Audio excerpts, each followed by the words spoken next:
आज union cabinet में माननीय प्रधानमंत्री श्री नरेंद्र मोदी जी ने एनडीए की सरकार ने वन नेशन वन इलेक्शन में जो हाई लेवल कमेटी की रिकमेंडेशंस थी उसको एक्सेप्ट किया है। केंद्रीय कैबिनेट ने एक देश एक चुनाव योजना को मंजूरी दे दी है। इसका मकसद लोकसभा और राज्यों की विधानसभा के चुनावों को एक साथ कराना है। पूर्व राष्ट्रपति रामनाथ कोविंद की अध्यक्षता वाली कमेटी की सिफारिश पर इस पहल का मकसद चुनावी प्रक्रिया को बेहतर बनाना, खर्च को कम करना और बाधाओं को दूर करना है। अगर इसे लागू किया जाता है तो 2 चरणों में एक साथ चुनाव होंगे। पहले चरण में लोकसभा और राज्य विधानसभाओं के चुनाव कराने के बाद 100 दिनों के भीतर स्थानीय निकाय चुनाव होंगे। Well, one nation, one election has been on the table for the last 10 years. PM in 2014 had asked for a national debate on the subject so that a consensus can be arrived at. Debate has been going on for 10 years and it has not led to a consensus. So government finally decided that consensus is not possible. So therefore, let us take a unilateral decision and go ahead and implement it. They constituted this Kovind committee. Bharat में 1967 तक एक साथ लोकसभा और राज्यों की विधानसभा के चुनाव होते थे। इस सिस्टम को फिर से लागू करने के लिए संवैधानिक संशोधन, 2/3 विधायी बहुमत और कम से कम आधे राज्यों की मंजूरी जरूरी है।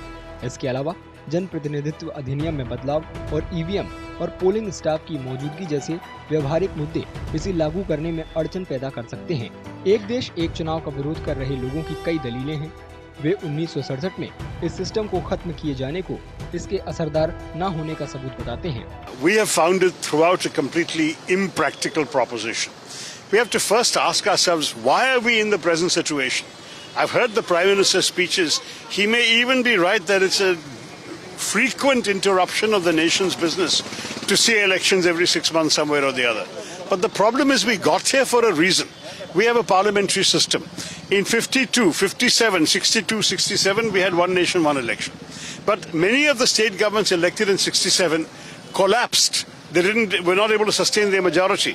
Therefore, the election calendar in those states changed. They collapsed at different times, so elections came at different times. In 1971, the election that was supposed to happen in 72 happened 1 year earlier. It was dissolved. You find that the calendar keeps shifting like this.